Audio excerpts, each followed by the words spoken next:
പ്രിയമുള്ളവരെ, ഇരിക്കുക.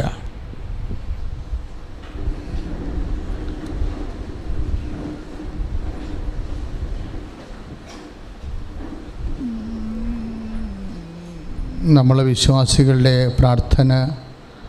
പ്രാർത്ഥിക്കുമ്പോൾ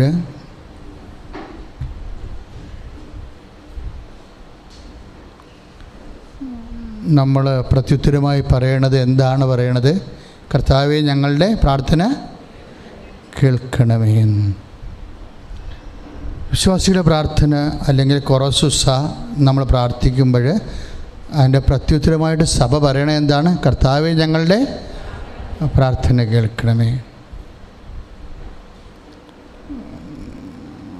പക്ഷേ ഉടമ്പടിയിൽ വരുമ്പോൾ പ്രാർത്ഥന രണ്ടായിട്ട് തിരിയുകയാണ്. അതായത് ചെയ്യുന്ന പ്രാർത്ഥനയായിട്ടത് മാറും. കർത്താവ് ഉടമ്പടി സ്ഥാപിച്ചപ്പോൾ do this in memory of me എന്നാണ് പറഞ്ഞത്, അല്ലേ? പ്രാർത്ഥന കേൾക്കാനല്ല പറഞ്ഞത്. ഉടമ്പടി പ്രാർത്ഥനയല്ല ശരിക്കും പറഞ്ഞാൽ, അത് ചെയ്യണ ഒരു പദ്ധതിയാണ്. ഇപ്പോൾ നമ്മൾ വിശുദ്ധ ലൂക്കായുടെ സുവിശേഷം വായിക്കുമ്പോൾ കർത്താവ് പാനപാത്രം എടുത്തിട്ട് എന്താ പറഞ്ഞത്? ഇത് പുതിയ നിയമത്തിലെ എൻ്റെ ഉടമ്പടിയാകുന്നു, അല്ലേ? 2:20 ലൂക്ക 2:20. അത് ഉടമ്പടിയാകുന്നിട്ട് ഉടമ്പടി എന്താ ചെയ്യേണ്ടത്? ഉടമ്പടി ഇത് നിങ്ങളെൻ്റെ ഓർമ്മയ്ക്കായി ചെയ്യുവിൻ. അതാണ് 2:19. ഉടമ്പടി ചെയ്യണത് എങ്ങനെയാണ്? അപ്പോൾ ചൊല്ലുക, ചെയ്യുക പ്രാർത്ഥനയുടെ 2 രൂപങ്ങളാണ്. നമ്മൾ സന്ധ്യയ്ക്ക് പ്രാർത്ഥന എന്താ പറയണത്? എന്നൊക്കെ പ്രാർത്ഥന ചെയ്യാവുന്നതാണോ പറയണത്? അല്ല, പ്രാർത്ഥന ചൊല്ലാവുന്ന പറയും. അപ്പോൾ അത് ചൊല്ലണ പ്രാർത്ഥനയാണ്. പിന്നെ ഹെവി ഡ്യൂട്ടി ആണെങ്കിൽ ചൊല്ലലേ നിൽക്കത്തില്ല കാര്യങ്ങൾ. ഹെവി ഡ്യൂട്ടി ആണെങ്കിലേ, ഇപ്പം രാവിലെ ഞാൻ കാപ്പി കുടിച്ചിറങ്ങുമ്പോൾ ഒരു മോളെ കണ്ടു. അപ്പോൾ അവൾ പറഞ്ഞു, വെച്ചാൽ എൻ്റെ ഉദരത്തിലുള്ള കുഞ്ഞിന് ഡൗൺ സിൻഡ്രോം ആണെന്ന് ഡോക്ടർ പറയുന്നു. അപ്പോൾ അതുകൊണ്ട് എടുത്ത് കളയണമെന്നാണ് ഡോക്ടർ ഉദ്ദേശിക്കുന്നത്. അപ്പോൾ ഞാൻ അവളുടെ വയറെ തൊട്ട് വിശ്വാസ പ്രമാണം ചൊല്ലി. അപ്പോൾ ഞാൻ പറഞ്ഞു, നിനക്ക് വയറില്ലല്ലോ എന്ന് പറഞ്ഞ്. എന്താ കാര്യം? അവളുടെ വയർ ചെറിയ വയറാണ്, 3 മാസത്തെ വളർച്ചയില്ല. അതെന്താ ചെയ്യേണ്ടത്? അത് ഹെവി ഡ്യൂട്ടിയാണ്. കാര്യം ഡൗൺ സിൻഡ്രോം എന്ന് പറഞ്ഞ് ഡോക്ടർമാർ പറഞ്ഞിട്ടുള്ള ഒത്തിരിയേറെ കുഞ്ഞുങ്ങളെ മാതാവ് നല്ല ആരോഗ്യമുള്ള മിടുക്കന്മാരായ കുഞ്ഞുങ്ങളായിട്ട് വയറ്റിലിട്ട് വളർത്തി പ്രസവിപ്പിച്ച് കൊടുത്തിട്ടുണ്ട്. പക്ഷെ അവിടെ എന്താ പ്രശ്നം വെച്ച് കഴിഞ്ഞാൽ, ആ ചൊല്ലണ പ്രാർത്ഥനയിൽ അവസാനിക്കത്തില്ലത്. അത് നമ്മൾ ഹെവി ഡ്യൂട്ടി വരുമ്പോൾ എപ്പോൾ എന്ത് ചെയ്യണം? ചെയ്യേണ്ടി വരും. കാര്യം വചനങ്ങളുടെ എല്ലാത്തിൻ്റെയും ഉദ്ദേശം അത് ചൊല്ലലല്ലല്ലോ. എന്താണത്? ചെയ്യണം. ഉടമ്പടി എപ്പോഴും ചെയ്യുന്ന പ്രാർത്ഥനയാണ്. ഉടമ്പടി എപ്പോഴും അതുകൊണ്ടാണ് നമ്മൾ ഇപ്പോൾ വിശുദ്ധ യോഹന്നാൻ്റെ സുവിശേഷം നമ്പർ 2:5 എന്ത് എഴുതിയിരിക്കണത്? അവൻ പറയണത് പോലെ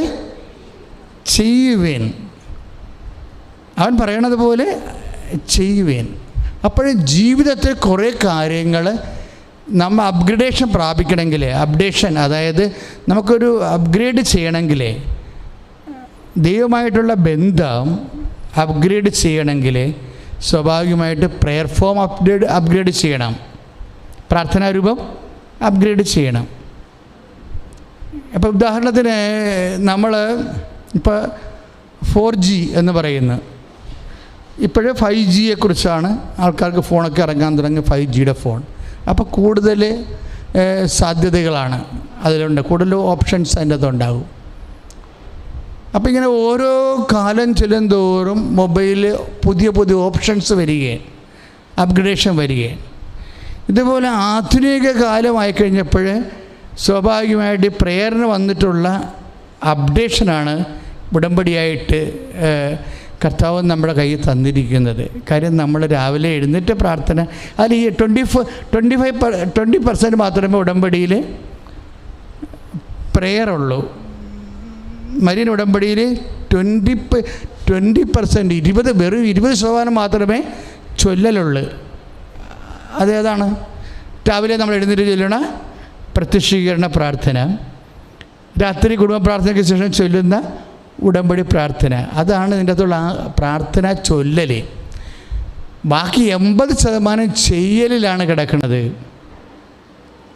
ചില വ്യക്തികൾ ഇത് ചൊല്ലൽ മാത്രമായിട്ട് അവസാനിപ്പിക്കുമ്പോൾ ഈ 20%ലാണ് ഈ സാധനം വർക്ക് ചെയ്യണത്. അതറിയണം നിങ്ങൾ.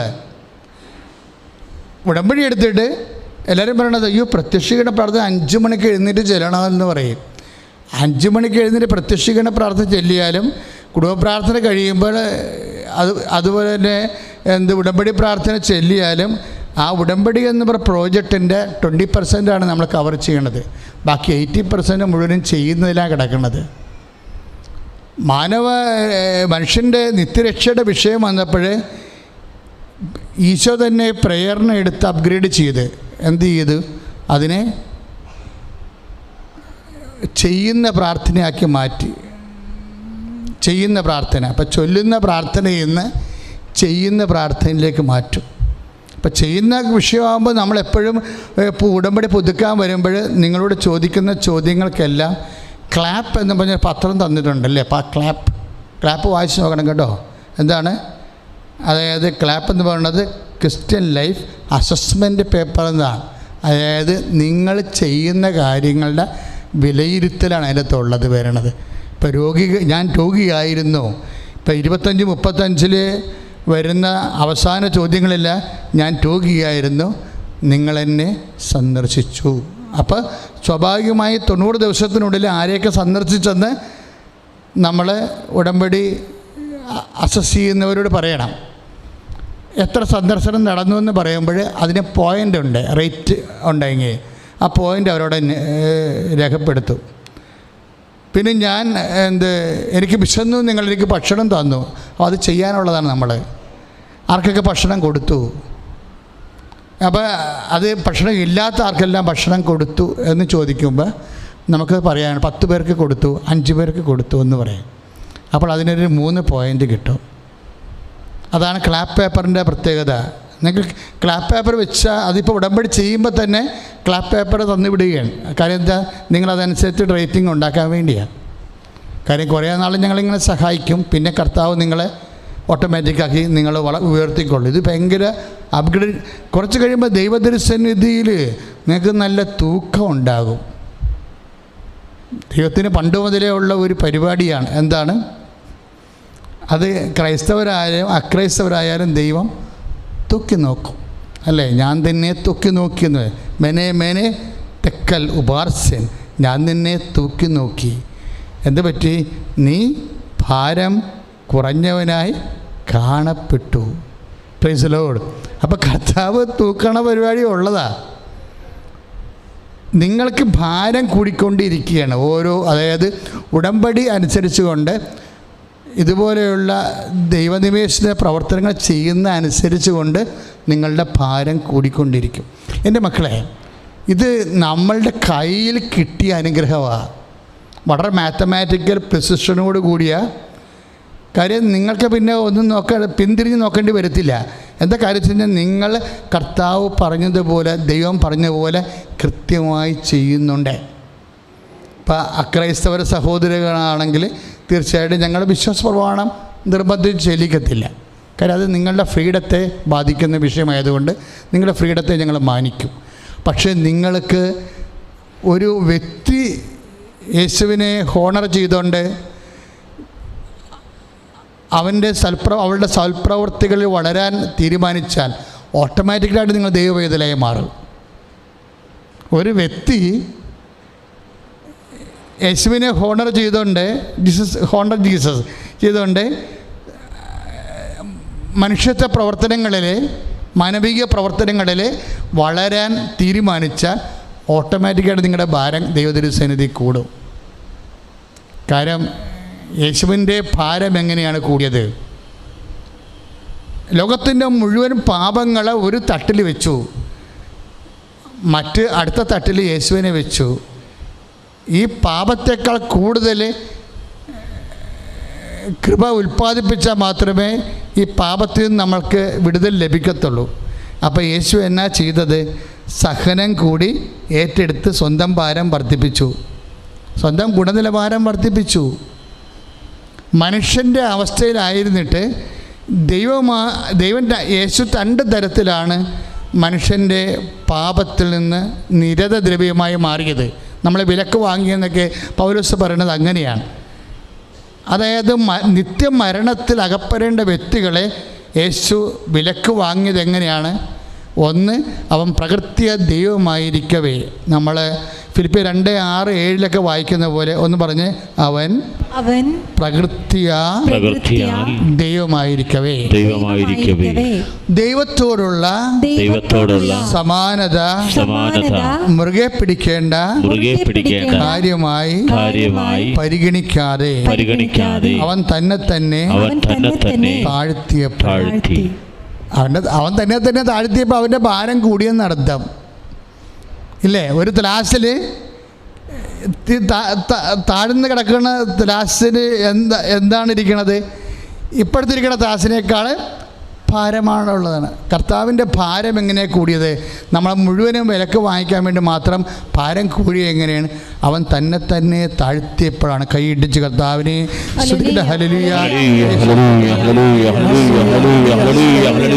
കരങ്ങൾ ഉയർത്തിക്കൊണ്ട് സ്തുതിക്കട്ടെ. ഹല്ലേലൂയ. കർത്താവേ, ഞങ്ങളങ്ങേ സ്തുതിച്ച് പ്രാർത്ഥിക്കുന്നു. കർത്താവേ, എന്റെ ദൈവം, പരിശുദ്ധ പരമ ദിവ്യകാരുണ്യത്തിന് ആരാധനയും സ്തുതിയും പുകഴ്ചയും ഉണ്ടായിരിക്കട്ടെ. പരിശുദ്ധ പരമ ദിവ്യകാരുണ്യത്തിന് ആരാധനയും സ്തുതിയും പുകഴ്ചയും ഉണ്ടായിരിക്കട്ടെ. അപ്പം നിങ്ങൾ ചോദിക്കേണ്ടത് ഇതാണ്, ഇന്ന് നമ്മൾ വിഷമിക്കുന്ന വിഷമസന്ധികളെ എങ്ങനെ ദൈവത്തിനെ ഉൾപ്പെടുത്തി കൃപ ആർജിച്ചുകൊണ്ട് നമ്മളുടെ ഭാരം, നമ്മുടെ ബാർഗെയിനിങ് കപ്പാസിറ്റി, വിലപേശ ശക്തി എങ്ങനെ വർദ്ധിപ്പിക്കാൻ പറ്റും? ദൈവദൃഷ്ടിന് എങ്ങനെ നമ്മുടെ ഭാരം കൂട്ടാൻ പറ്റും? അതിനാണ് നമ്മൾ എന്ത് ചെയ്യണത്? അവൻ പറയണത് പോലെ ചെയ്യുന്നത്. അവൻ പറഞ്ഞതാണ് ലോകം മുഴുവനും പോവുക, എല്ലാ സൃഷ്ടികളോടും സുവിശേഷം പ്രസംഗിക്കുക. അതിന് നമ്മളെന്താ ചെയ്യണത്? മൊബൈൽ എടുത്തിട്ട്, യൂട്യൂബ് എടുത്തിട്ട് ഇത് വചനധ്യാനങ്ങൾ ഷെയർ ചെയ്യും. പണ്ടത്തേനേക്കാൾ എന്ത് ഈസിയാണ്. ആസാമിലും പഞ്ചാബിലും ഒന്നും പോകേണ്ട കാര്യമില്ല. എന്താ? സുവിശേഷ പ്രവർത്തനം നിൻ്റെ വിരൽത്തുമ്പിലാണ്. ഈ ഒരു വിരലുണ്ടെങ്കിൽ എത്രയോ പേരെ കർത്താവിനെ ഒരു ദിവസം അറിയിക്കാം. പക്ഷേ വെറുതെ അറിയിക്കരുത്, പ്രാർത്ഥിച്ചേ അറിയിക്കാവൂ. നിങ്ങളിരുന്ന് പ്രാർത്ഥിക്കണം. എങ്ങനെ? കർത്താവേ, ഞാനിങ്ങനെ ചെയ്യുമ്പോൾ ഇതാരാണ് ഈ വചനം കേൾക്കണത്, അവർ അങ്ങേ അറിയുവാൻ ഇടയാക്കണമെന്ന് പ്രാർത്ഥിച്ചേ. എൻ്റെ കർത്താവേ, ഞാൻ മൊബൈലിലെ അങ്ങയുടെ വചന സന്ദേശം ഷെയർ ചെയ്യുമ്പോൾ അത് കേൾക്കുന്ന വ്യക്തികളെ അത് സ്വീകരിക്കുവാനും ഉൾക്കൊള്ളുവാനും അങ്ങയുടെ വചനം കേട്ട് വിശുദ്ധീകരിക്കപ്പെടുവാനും ശക്തീകരിക്കപ്പെടുവാനും ഇടയാക്കണമേ. ശ്രദ്ധിക്കട്ടെ. കരങ്ങൾ ഉയർത്തിക്കൊണ്ട് സ്തുതിക്കുന്ന കർത്താവായ ദൈവമേ, ഉടമ്പടിയുടെ ബന്ധനപ്രകാരം പ്രവർത്തനം ചെയ്യുന്നവരെ ആരാധനയും സ്തുതിയും പുകഴ്ചയും ഉണ്ടായിരിക്കട്ടെ. അപ്പം നിങ്ങളത് പ്രാർത്ഥിച്ചാണ് ചെയ്യണമെന്നുണ്ടെങ്കിൽ, ഇപ്പം തന്നെ വചനം എന്തിനാ മറ്റുള്ളവർ വചനം കേൾക്കണേ? എന്തിനാ?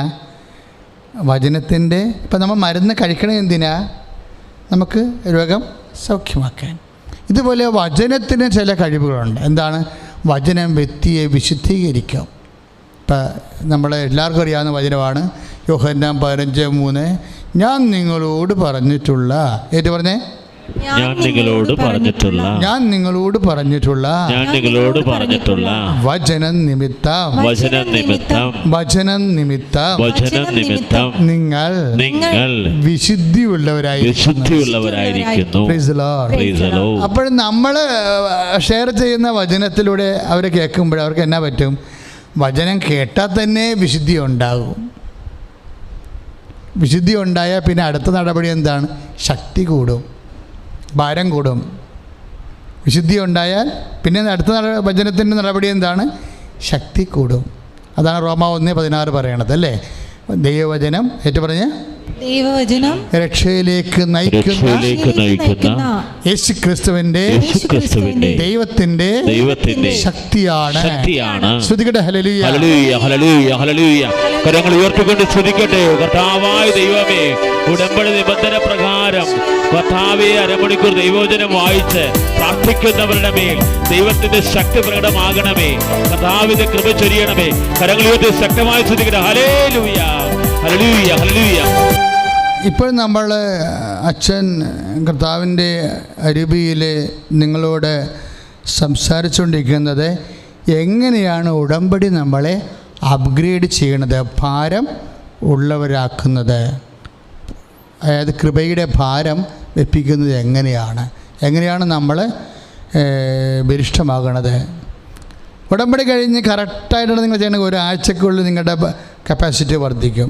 കാര്യം ബൈബിളെല്ലാം കപ്പാസിറ്റി എന്നാണ് പറയണത്, കഴിവെന്നാണ് പറയണത്. അത് കൃപയായാലും അത് കഴിവാണ് ശരിക്കും.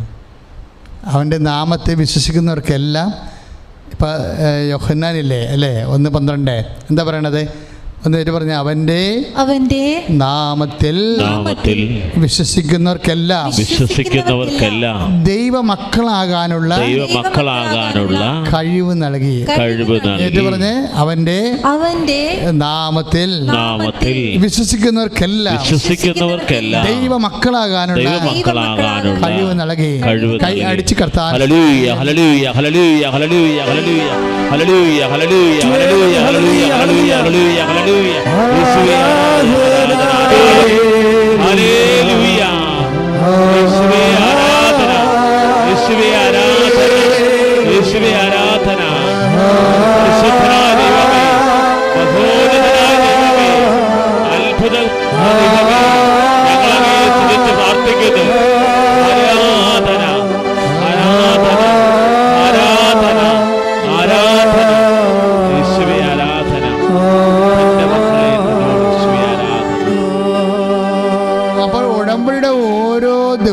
ചെല്ലുന്തോറും നിങ്ങൾ വചനം അവൻ പറയണ പോലെ ചെയ്തുകൊണ്ടിരിക്കുമ്പോൾ എന്നാ സംഭവിക്കണത്?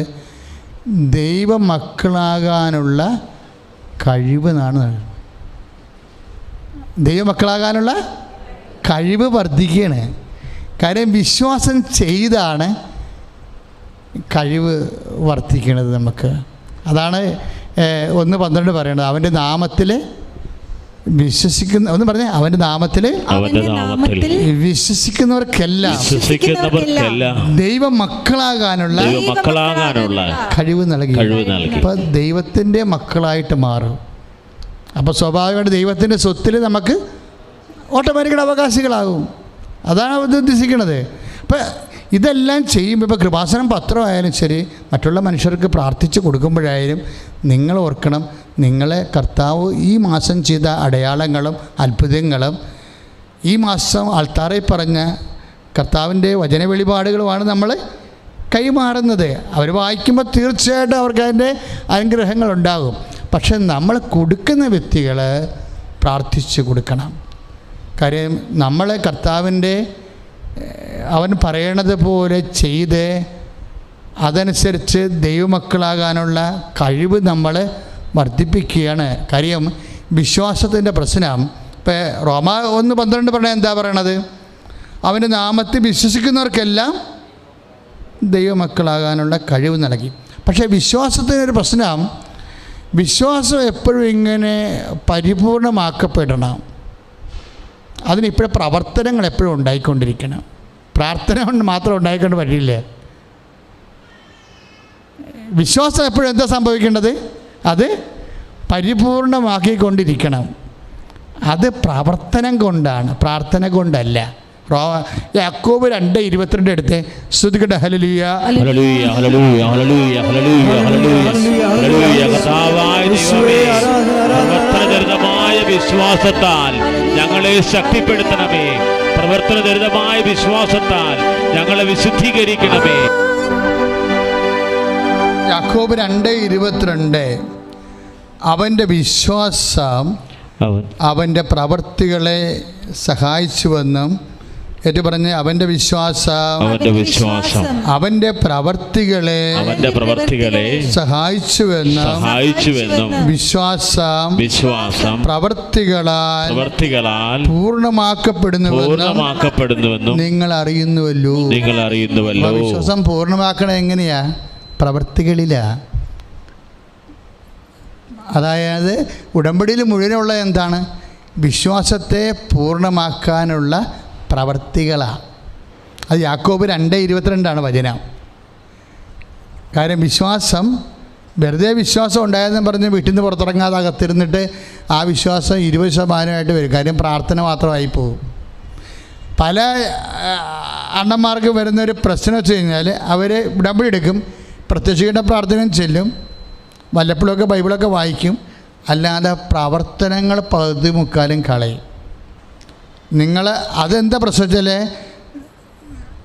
നമ്മളതിൽ പൂർണ്ണമായിട്ട് താത്വികമായിട്ട് ഒരു കണക്ക് കൂട്ടലോടുകൂടി വിശ്വസിക്കണില്ല.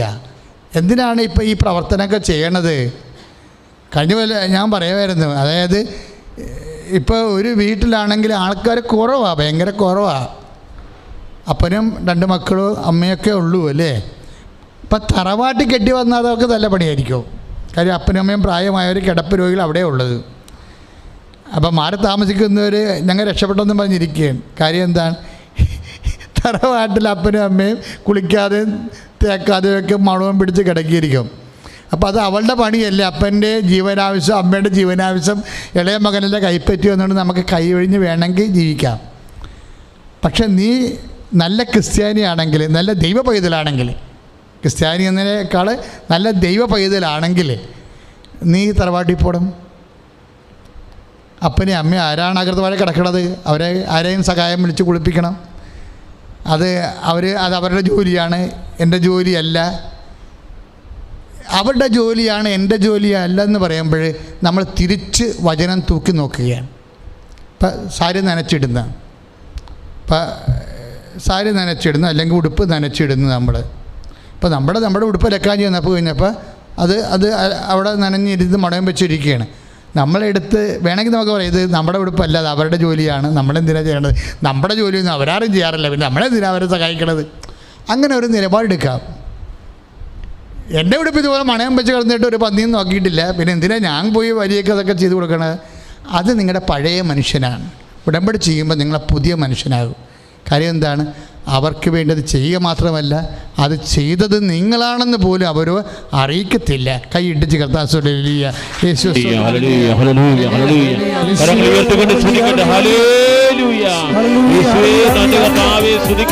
പരിശുദ്ധ പരമദിവ്യകാരുണ്യത്തിന് പ്രിയപ്പെട്ടവർ, അപ്പോൾ ഉടമ്പടി ഒരു ബോധപൂർവം ചെയ്യുന്ന ഒരു നടപടിയാണ് ശരിക്കും. എന്തിനാണ്? നമ്മളുടെ കപ്പാസിറ്റി വർദ്ധിപ്പിക്കാൻ. നമ്മളെ കപ്പാസിറ്റി ഇപ്പം നമ്മൾ 6:63 നിങ്ങൾ ആദ്യം ദൈവരാജ്യത്തെയും അതിൻ്റെ നീതിയെയും കുറിച്ച് അന്വേഷിക്കുക, ബാക്കിയുള്ള എല്ലാം നിങ്ങൾക്ക് ചേർത്ത് ഇല്ലേ? ഇപ്പം മത്തായി ശ്രീകാട് സുവിശേഷം 6:63 അതെന്താണ്? അതും ഇത് തന്നെയാണ്. അതായത് ഓട്ടോമാറ്റിക്കായിട്ട് നമ്മളുടെ റേറ്റിംഗ്, നമ്മുടെ ഭാരം അങ്ങോട്ട് കൂട്ടിക്കഴിയുമ്പോൾ, കഴിവ് കൂട്ടിക്കഴിയുമ്പോൾ നമ്മൾ പ്രാർത്ഥിക്കാതെ തന്നെ ബാക്കിയുള്ളത് ചേർത്ത് നൽകും.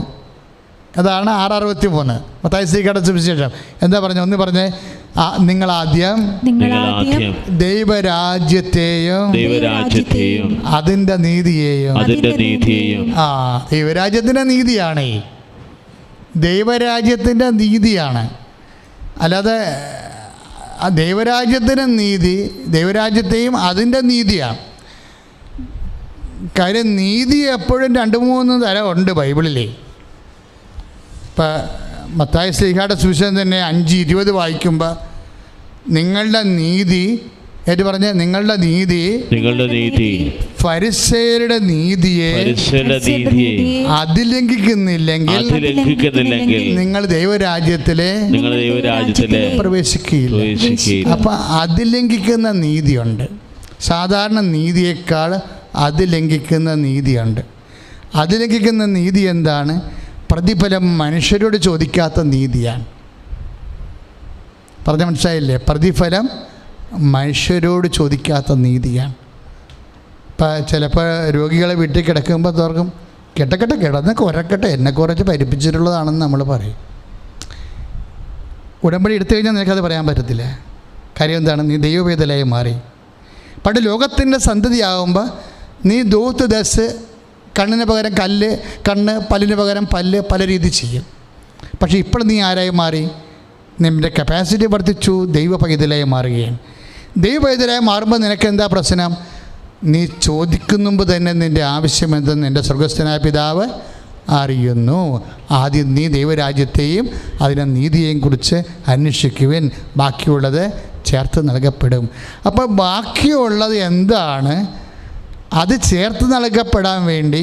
പക്ഷേ പല കാര്യങ്ങളുണ്ടല്ലോ സഹോദരങ്ങളെ, നമുക്ക് ലഭിക്കാൻ വേണ്ടി നമ്മൾ ആഗ്രഹിക്കുന്ന പല കാര്യങ്ങളും നമ്മളുടെ കഴിവനുസരിച്ചുള്ള കാര്യമായിരിക്കത്തില്ല. നമുക്ക് ലഭിക്കാനുള്ള പല കാര്യങ്ങൾ നിങ്ങളുടെ പ്രാർത്ഥന വെച്ചോ. നിങ്ങൾ ഒന്നാമത്തെ കാര്യം എന്ത് വെച്ചു, രണ്ടാമത്തെ കാര്യം എന്ത് വെച്ചു, ഞാൻ എപ്പോഴും നോക്കണത് ഉടമ്പടിയിൽ 5ഉം 6ഉം കാര്യങ്ങൾ എന്ത് വെച്ചെന്നാണ് നോക്കണത്. എന്ന് വെച്ചാൽ ഇത് ദൈവത്തിന് പോലും നടക്കില്ലെന്ന് നിങ്ങൾക്ക് തോന്നുന്ന ചില കാര്യങ്ങളുണ്ട്. അടുത്ത് കിടക്കണ 1/2 ഏക്കർ സ്ഥലം വിലക്ക് മേടിക്കുക. 1/2 ഏക്കർ സ്ഥലം പോയിട്ട് അരപ്പവൻ്റെ കമ്മൽ പോലും ഇട്ടടക്കാൻ നമുക്ക് പറ്റണില്ല. പിന്നെ ഇങ്ങനെ 1/2 ഏക്കർ സ്ഥലം മേടിക്കണത് ഒക്കണേ ഒക്കട്ടെ. ഞാൻ 6 കാര്യം എഴുതാൻ അച്ഛൻ പറഞ്ഞില്ലേ, സ്ഥലമുണ്ടല്ല എഴുതിയേക്കാം, ഒക്കണേ ഒക്കട്ടെ. ഈ അവസാനത്തെ കാര്യം 2-3 ഇല്ലേ ഉടമ്പടി വെക്കണേ, അത് നിങ്ങൾ ഇൻവെസ്റ്റ് ചെയ്യണം ശരിക്കും. കാര്യം അത് നിങ്ങൾക്കറിയാം, അത് നിങ്ങളുടെ മെറിറ്റിലുള്ള കാര്യമല്ലെന്ന്. പക്ഷേ അത്യാവശ്യമാണ്. 2 കുഞ്ഞുങ്ങളുണ്ട്, 3 കുഞ്ഞുങ്ങളുണ്ട്, അവർ മാറി താമസിക്കണം, അത്യാവശ്യമാണ്. പക്ഷെ നമുക്കതിൻ്റെ കാരണം പോലും ഇല്ല. ഇപ്പം തന്നെ കടവാ, പിന്നെ നമ്മൾ അത് മേടിക്കണത്. ഇപ്പോൾ തന്നെ കടവാ, പിന്നെ എങ്ങനെ അത് മേടിക്കണത്. അപ്പം അങ്ങനെ വരുമ്പോൾ അത് പൂർണ്ണമായിട്ടും മെറിറ്റിൽ വർക്ക് ചെയ്യണതല്ല.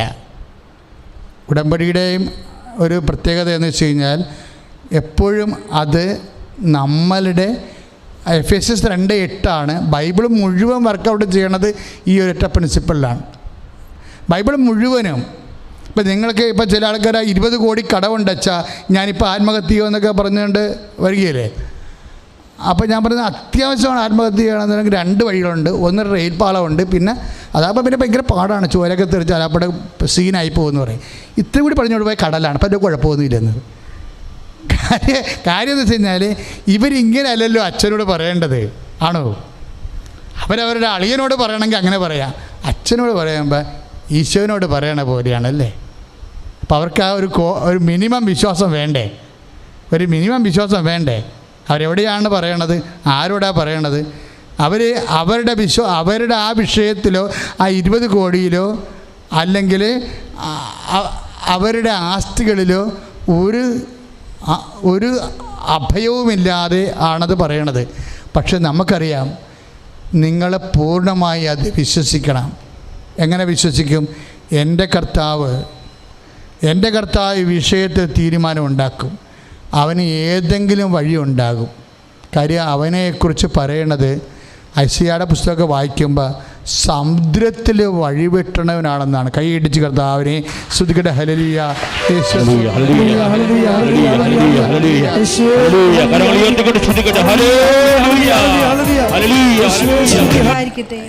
അതുപോലെ തന്നെ കൊടുങ്കാറ്റ് ജീവിതത്തിൽ നമുക്ക് വരാൻ സാധ്യതയുള്ളതാണ് അല്ലേ. ജീവിതത്തിൽ വരാൻ പോകുന്ന സാധ്യതയുള്ള എല്ലാ വിഷയങ്ങളെയും കൂടി യേശു പ്രകൃതി ശക്തികളുമായിട്ടാണ് സാദൃശ്യം ചെയ്യിക്കുന്നത്. ഒരു മനുഷ്യൻ്റെ ജീവിതത്തിൽ വരാൻ സാധ്യതയുള്ള പല വിഷയങ്ങളില്ലേ. ഇപ്പം കഴിഞ്ഞ ദിവസങ്ങൾ ഇന്നലെ സാക്ഷ്യം പറഞ്ഞത് അമ്മ ക്യാൻസർ മാറ്റിയെന്നാണ് പറഞ്ഞത്. ഉടമ്പടി ചെയ്തപ്പോൾ 4ാം സ്റ്റേജ് ക്യാൻസർ, പിന്നെ പിന്നെ സ്കാൻ ചെയ്യുമ്പോൾ ആ സംഭവം അവിടെ ഇല്ല. ഇതുപോലെ ജീവിതത്തിൽ വരാൻ സാധ്യതയുള്ള രോഗങ്ങൾ അതെന്തൊക്കെയാണ്? അതിനെ ഈശോ പ്രതീകവൽക്കരിച്ച സംസാരിക്കണത്. അതിന് ചില വിഷയങ്ങളെ കാറ്റായിട്ട് പറയും. ഇപ്പം കാറ്റടിച്ചാലുള്ള കുഴപ്പം എന്താ? കാറ്റടിച്ചാൽ ചിലപ്പോൾ ആ കെട്ടിടം തന്നെ അങ്ങോട്ട് കൊളാപ്സായി പോകും അല്ലേ. മഴ പെയ്താൽ എന്താ കുഴപ്പം? ഒലിച്ചു പോകും. മഴ പെയ്ത ഒലിച്ചിപ്പോൾ കാറ്റടിച്ച് കഴിഞ്ഞാൽ പകുതിയെങ്കിലും അവിടെ കിടക്കും. മഴ പെയ്ത അവിടെ കിടക്കത്തില്ല, നമുക്കറിയാം. അത് ഒലിച്ചൊഴുകി അവിടെ അടുത്ത നാട്ടിൽ പോവും. നാട് വിട്ട് പോകേണ്ടി വരും നമ്മൾ. നമ്മുടെ വീട് ഒലിച്ചു പോയാൽ എന്തു ചെയ്യും? അത് ഒഴുകിപ്പോവും. അതാണ് ഈശോ പറയണത്. കാറ്റടിച്ചു, മഴ പെയ്തു, പിന്നെ എന്താണ്? വെള്ളപ്പൊക്കം ഉണ്ടായി. അപ്പം ജീവിത പ്രശ്നങ്ങൾ ഇപ്പം ഇന്നലെ ദിവസങ്ങളിൽ ഇവിടെ ഇപ്പോൾ എല്ലാ ദിവസവും ഉടമ്പടി ഉണ്ടല്ലോ. അപ്പോൾ ഇടയ്ക്ക് ഞാൻ പുറത്തോട്ട് ഇറങ്ങും. ഇപ്പോൾ ഈ കോവിഡ് ആയതുകൊണ്ടാണ് അധികം ആൾക്കാരായിട്ട് മിങ്കിൾ ചെയ്യാത്തത്. എന്നാലും എനിക്ക് ഇറുക്കപ്രതി ഉണ്ടാകത്തില്ല. ആരെങ്കിലുമൊക്കെ ഭയങ്കര ചീഞ്ഞ് വിഷമിച്ചൊക്കെ നിൽക്കണമെന്നുണ്ടെന്ന് എൻ്റെ മനസ്സിലകത്തിരിക്കുമ്പോൾ തോന്നിയാൽ ഞാൻ ചുമ്മാ പുറത്തിറങ്ങും. അവർ വരും തീർച്ചയായിട്ടും. കർത്താവ് ഇന്ന് സഹായിക്കാൻ നിൽക്കുന്ന ആൾക്കാരുണ്ടാകുമല്ലോ, ഇന്ന് സഹായിക്കും. ചിലപ്പോൾ ജസ്റ്റ് ഉടമ്പടിക്കാരായിരിക്കും അവർ. കർത്താവ് അവരെ സഹായിക്കാൻ ചിലപ്പോൾ നിൽക്കുകയായിരിക്കും. പക്ഷേ അവരെ കർത്താവാണ് സഹായിച്ചതെന്ന് അവർക്ക് ബോധ്യം ഉണ്ടാകണ്ടേ. അപ്പോൾ ഞാൻ പുറത്തിറങ്ങി വന്നപ്പോൾ ഒരു ചേച്ചി പറഞ്ഞ, അച്ഛാ ഞാൻ ഡൈവേഴ്സിന് കോടതി പോയിരിക്കുകയാണ്, പക്ഷേ കിട്ടിയിട്ടില്ല എന്ന് പറഞ്ഞു. അപ്പോൾ ഞാൻ പറഞ്ഞു, മോളെ നീ കിട്ടണമെന്നാണോ ഇത് പറയണതെന്ന് ചോദിച്ചു. അപ്പോൾ ഞാൻ പറഞ്ഞു, അവൾ പറഞ്ഞ് എനിക്ക് ജീവിക്കാൻ പറ്റത്തില്ല അച്ഛാ എന്ന് പറഞ്ഞു. അപ്പം ഞാൻ നീ മുട്ടേ നിൽക്കാൻ പറഞ്ഞു. കാര്യം എന്ന് വെച്ച് കഴിഞ്ഞാൽ ഒരിക്കലൊരു മനുഷ്യനെ CBI റെയ്ഡ് ചെയ്തപ്പോൾ അയാൾ എന്നോട് പറഞ്ഞ വാക്ക്, നാളെ ഞാൻ അച്ഛനെ വിളിച്ചില്ലെങ്കിൽ ഞാൻ അകത്തായിരിക്കുമെന്ന് അച്ഛൻ കരുതിയാൽ മതി, ഈ സിമ്മ് ഞാൻ ഒടിക്കാൻ പോകണമെന്നാണ് പറഞ്ഞു. അപ്പോൾ പരിശുദ്ധാത്മാവ് എന്നോട് പറഞ്ഞത് ജീസസ് ചേഞ്ച് ദ ഹാർട്ട് എന്ന് പ്രെയർ ചെയ്യാൻ പറഞ്ഞു. ഉടനെ ഞാൻ പറഞ്ഞു, ജീസസ് ചേഞ്ച് ദ ഹാർട്ട്. ഞാൻ ആദ്യമായിട്ടാണ് അങ്ങനെ ഒരു പ്രാർത്ഥന പരിശുദ്ധാത്മാവിൽ നിന്ന് കേൾക്കുന്നത്. കാര്യം താഴെ CBI ഉണ്ട്, അയാൾ 14-ാം നിലയിൽ നിൽക്കുകയാണ്, അവർക്ക് കിട്ടണില്ല. അപ്പോൾ ഇയാൾക്കറിയാം, ഇയാൾ ട്രേസ് ഔട്ട് ഇറങ്ങിയിട്ടാണ് ഇയാൾ ഇതിൻ്റെ മുകളിൽ കയറി നിൽക്കണത്. ഇനി ഇയാളെ കിട്ടത്തില്ല, ഇയാൾ സിം ഓടിക്കാൻ പോയി. എന്നെ ഒന്ന് കാര്യം ഞാൻ അച്ഛനെ വിളിച്ചില്ലെങ്കിൽ ഞാൻ അകത്താണെങ്കിൽ ഈ ലോകത്ത് അച്ഛനെങ്കിലും അറിഞ്ഞാൽ മതിയെന്ന്. അതാണ് അത് ഉദ്ദേശം. അപ്പോൾ ഞാൻ തിരിച്ച് പ്രാർത്ഥിക്കണത് CBI അയാളെ റെയ്ഡ് ചെയ്തല്ലേ, പിടിക്കല്ലേ, നീതി ഉണ്ടാകണമേ എന്നല്ല പ്രാർത്ഥിച്ചത്. ആ പ്രാർത്ഥന എനിക്ക് കിട്ടിയില്ല. എനിക്ക് കിട്ടിയ പ്രാർത്ഥന എന്താണ്? Jesus change the heart. കാര്യം നമ്മളെല്ലാം അനുഭവിക്കണത് എവിടെയാണ്? ഹാർട്ടിലല്ലേ. നമ്മളിപ്പോൾ ക്ഷീണമായാലും രോഗമായാലും അനുഭവിക്കണത് എവിടെയാണ്? ഹാർട്ടിലാണല്ലേ, ഹൃദയത്തിലാണല്ലേ. നമുക്ക് എന്ത് വന്നാലും, ഇപ്പോൾ കടമായാലും നമുക്ക് പേടി വരും അല്ലേ, ഉത്കണ്ഠ വരും അല്ലേ. രോഗമായാലും നമുക്ക് സങ്കടം വരും, ദുഃഖവും വിഷമവും വരും. പക്ഷേ എന്തായാലും അനുഭവിക്കണത് എവിടെയാണ്? ഹാർട്ടിലാണ്. ഈ ഹാർട്ടിലാണ് ശരിക്കും പറഞ്ഞാൽ ദൈവം തൊടേണ്ടത്. നമ്മളെപ്പോഴും ആ വിഷയത്തിൽ തൊടാൻ പറയും. പക്ഷേ വിഷയം അനുഭവിക്കണത് എവിടെയാണ്? മനുഷ്യൻ അവൻ്റെ ഹൃദയത്തിലാണ് അനുഭവിക്കുന്നത്. അപ്പം അതുകൊണ്ട് എനിക്ക് അങ്ങനെ ഒരു പ്രെയർ അറിയത്തില്ലായിരുന്നു. ആ സെക്കൻഡിൽ എൻ്റെ മനസ്സിൽ വന്നാണ് ജീസസ് ചേഞ്ച് ദ ഹാർട്ട്, ഹൃദയത്തെ ചേഞ്ച് ചെയ്യാൻ പറഞ്ഞു. പിറ്റേ ദിവസം 11 മണിക്ക് ആ മനുഷ്യൻ തന്നെ എന്നെ വിളിച്ച്, ഞാൻ പ്രാർത്ഥിച്ച പ്രാർത്ഥന അങ്ങനെ കേട്ടിട്ടില്ല, അങ്ങനെ അതൊക്കെ മുമ്പ് സിം അടിച്ച് കാണിക്കുവാറ്. അങ്ങനെ ഫോൺ വെച്ച് കഴിഞ്ഞാണ് ഞാനത് പറയണത്. പക്ഷെ പുള്ളി എന്നോട് ഇങ്ങോട്ട് ചോദിച്ചു, അച്ഛനെ വിളിച്ചു കഴിഞ്ഞതിന് ശേഷം എനിക്ക് എന്തൊന്നുമില്ലാത്ത ഒരു സന്തോഷം തോന്നി. പിടിക്കട്ടെ, കർത്താവ് ഉണ്ടല്ല എന്നെനിക്ക് തോന്നി. പക്ഷേ എന്നെ പിടിച്ചില്ല അച്ഛാന്ന്. അപ്പോൾ എൻ്റെ മനസ്സങ്ങ് മാറിപ്പോയി അച്ഛാന്ന് പറഞ്ഞു. അപ്പം ഞാൻ പറഞ്ഞു, ഈശോയെ എന്ത് സംഭവമാണിത്, അയാളുടെ മനസ്സ് മാറിപ്പോയി. പല വിഷയങ്ങളുടെയും വിഷയം എന്ന് വെച്ചാൽ മനസ്സ് മാറിയാൽ മതി നമുക്ക്. ഞാൻ അവരോട് പറഞ്ഞു, നീ മുട്ടനിക്ക്. എന്നിട്ട് ഞാൻ കർത്താവ് ഈ കുഞ്ഞിൻ്റെ വിഷമം കൊണ്ട് ആണ് ഇവൾ സഹിക്കാൻ പറ്റാതെ എനിക്കിപ്പോൾ ഡൈവേഴ്സ് വേണമെന്ന് പറയണത്. നിൻ്റെ മനസ്സ് അതല്ലെന്നുണ്ടെങ്കിൽ ഇവളുടെ മനസ്സ് നീ മാറ്റിയെടുക്കണം. കാര്യം ഒറ്റ പ്രെയർ മതി അതിന്. ശരിക്കും പറഞ്ഞാൽ കാര്യം എന്തുമാത്രം ഇന്നിപ്പോൾ നമ്മൾ ഡൈവേഴ്സിന് വേണ്ടി അപേക്ഷിക്കുന്ന എത്രയോ മനുഷ്യരുണ്ട്.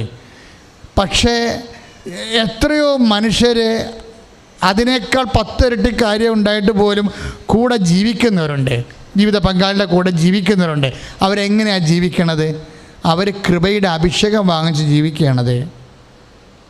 കാര്യം നമ്മൾ യുടെ പ്രാർത്ഥനകളിലെ ചില പ്രാർത്ഥന ദൈവം ഒരിക്കലും കേൾക്കത്തില്ല. കേൾക്കാത്ത കുറേ പ്രാർത്ഥനകളുണ്ട് ശരിക്കും ജീവിതത്തിൽ. നമ്മുടെ പ്രാർത്ഥന കേൾക്കത്തില്ല.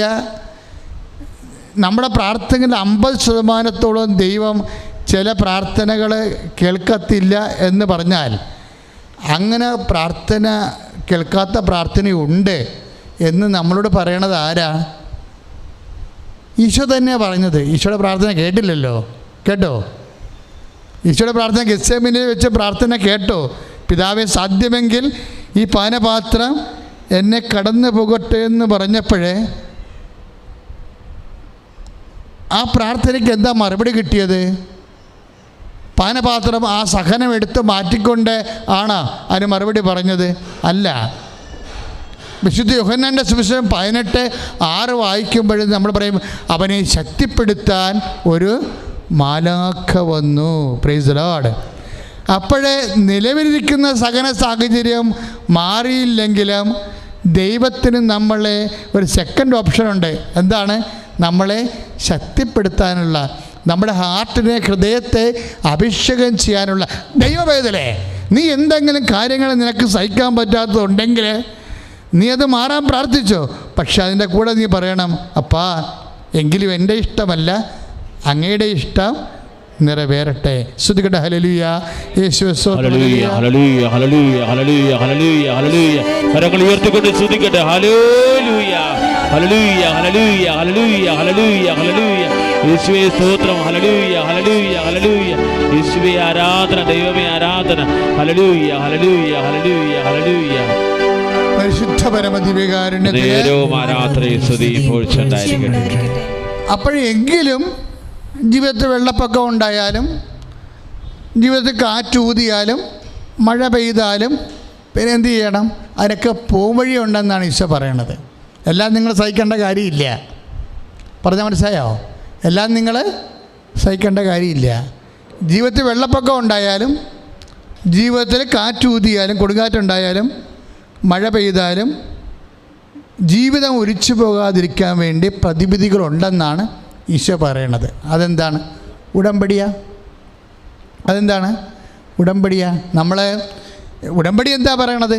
അവൻ പറയണത് പോലെ അവർക്ക് വീഞ്ഞില്ല, സമാധാനമില്ല, രോഗമില്ല, രോഗമാണ്, മക്കളില്ല, വിവാഹം ഒക്കണില്ല, ജോലിയില്ല എന്നൊക്കെ പറയുമ്പോഴേ ഇല്ല ഇല്ല എന്ന് ഈശോയോട് പറഞ്ഞാൽ, പരിശുദ്ധ അമ്മ നമുക്ക് വേണ്ടി പറഞ്ഞാൽ, പരിശുദ്ധാത്മാ അമ്മയോട് പറയും എന്താണ്? ഇല്ലാത്ത എല്ലാം ഉണ്ടാക്കാം. എന്തു ചെയ്യണം? അവൻ പറയണത് പോലെ ചെയ്യാൻ പറയും. അതും ഒരു മരിയൻ ഫോർമുല അല്ല, നമുക്കറിയാം. അത് അനാദികാലം മുതൽ മനുഷ്യനും ദൈവവും തമ്മിൽ കണ്ടുമുട്ടിയ കാലം മുതലുള്ള ഒരു ദൈവിക ഫോർമുലയാണ്. നിവൃത്തിയില്ലാത്ത ദൈവപൈതങ്ങളെ നിലനിർത്താൻ വേണ്ടിയുള്ള ദൈവ സംവിധാനമാണ്. എന്താണ്? എൻ്റെ വചനം കേൾക്കുകയും, ഏറ്റു പറഞ്ഞേ, എൻ്റെ വചനം കേൾക്കുകയും, എൻ്റെ വചനം കേൾക്കുകയും, എൻ്റെ വചനം കേൾക്കുകയും. ഇപ്പം മത്തായിയുടെ സുവിശേഷം 7:24 അല്ലേ? മത്തായി സുവിശേഷം 7:24 എന്താ പറയണത്? എൻ്റെ വചനം കേൾക്കുകയും, എൻ്റെ വചനം കേൾക്കുകയും അതനുസരിച്ച് ജീവിക്കുകയും ചെയ്യുന്നവൻ പാറമേൽ തന്റെ ഭവനം പണി ചെയ്ത ബുദ്ധിമാനായ മനുഷ്യന് തുല്യനാണ്. അപ്പൊ എന്ന് പറഞ്ഞ എൻ്റെ വചനം കേൾക്കുകയും, മത്തായി 7:24 അല്ലേ? എൻ്റെ വചനം കേൾക്കുകയും അതനുസരിച്ച് ജീവിക്കുകയും ചെയ്യുന്നവൻ പാറമേൽ തന്റെ ഭവനം പണി ചെയ്ത ബുദ്ധിമാനായ മനുഷ്യന് തുല്യനാണ്. എന്ന് വെച്ചാൽ എൻ്റെ വചനം കേൾക്കുകയും അതനുസരിച്ച് ജീവിക്കുകയും, എന്ന് വെച്ചാൽ അവൻ പറയണത് പോലെ ചെയ്താൽ. ആരാണ് അവൻ? ഈസ് എൻ ഇൻ്റലിജൻ്റ് മാൻ. അവൻ ആരാണ്? ഈസ് എ വൈസ് മാൻ. ബുദ്ധിമാനായ മനുഷ്യനാണ്. ഉടമ്പടി എടുക്കുന്നവരാരാണ്? ബുദ്ധിമാന്മാരായ മനുഷ്യരാണ്. അല്ലാത്തവന്മാർ പൊട്ടന്മാരാണ്. എനിക്ക് ഞാൻ അച്ഛൻ കയ്യിൽ നിന്നിട്ട് പറഞ്ഞിട്ടില്ല. നിങ്ങളാ വചനം നോക്കിയാൽ മതി. 7:24 മത്തായിയുടെ സുവിശേഷം എന്താ പറയണത്? എൻ്റെ വചനം കേൾക്കുകയും, ഏറ്റു പറഞ്ഞേ, എന്റെ വചനം കേൾക്കുകയും അതനുസരിച്ച് ജീവിക്കുകയും ചെയ്യുന്നവൻ പാറമേൽ തന്റെ ഭവനം പണി ചെയ്ത ബുദ്ധിമാനായ മനുഷ്യന് തുല്യനാണ്. എന്ന് വെച്ചാൽ അവൻ പറയണത് പോലെ ചെയ്യുന്നവൻ ബുദ്ധിമാനായ മനുഷ്യന് തുല്യനാണ്. എന്ന് വെച്ചാൽ ഉടമ്പടി പ്രകാരം do this in memory of me, ഇതെൻ്റെ ഓർമ്മയ്ക്കായി ചെയ്യുന്നവൻ. നമ്മൾ എന്ത് ചെയ്താലും അവൻ്റെ ഓർമ്മയ്ക്കായിരിക്കും, ഒരു സംശയമില്ല. ഏത് സകലം ദൈവപൈതലേ നീ ഏറ്റെടുക്കുന്നുവോ, it is in memory of him, അവൻ്റെ നാമത്തിലായിരിക്കും, അവൻ്റെ ഓർമ്മയ്ക്കായിരിക്കും. അത് നിങ്ങളെ ശക്തിപ്പെടുത്താം. സ്തുതിക്കട്ടെ. ഹല്ലേലൂയ, ഹല്ലേലൂയ, ഹല്ലേലൂയ. കരങ്ങൾ ഉയർത്തിക്കൊണ്ട് സ്തുതിക്കട്ടെ. കർത്താവേ, ഉടമ്പടി എടുത്ത എല്ലാ മക്കളെയും സമർപ്പിച്ച് പ്രാർത്ഥിക്കുന്ന കർത്താവേ, യോഹന്നാൻ 2:5 അവൻ പറയുന്നത് ചെയ്യുവൻ. കർത്താവേ, അപ്രകാരം ഉടമ്പടി ചെയ്ത് അവൻ പറഞ്ഞ കൽപ്പനകൾ പാലിച്ച് ഉടമ്പടി നിബന്ധനകൾ പാലിക്കുന്നവർ വിവേകിയായ മനുഷ്യന്, വിജ്ഞാനിയായ മനുഷ്യന്, പാറമേൽ ഭവനം പണിത മനുഷ്യന് തുല്യരാണ് ഞങ്ങൾ വിശ്വസിക്കുന്ന കർത്താവേ. കരങ്ങൾ ഉയർത്തി സ്തുതിക്കട്ടെ. ഹല്ലേലൂയ, ഹല്ലേലൂയ. യേശുവേ, ഉടമ്പടി പ്രാർത്ഥന അഭിഷേകമായി തീർക്കുന്ന നന്ദി പറയുന്നു, ഉടനടി അനുഭവമായി തീർക്കുന്ന നന്ദി പറയുന്നു. ഹല്ലേലൂയ, ഹല്ലേലൂയ, ഹല്ലേലൂയ. യേശുവേ, യേശുവേ, യേശുവേ, യേശുവേ, യേശുവേ. കരങ്ങളടിച്ചുകൊണ്ട്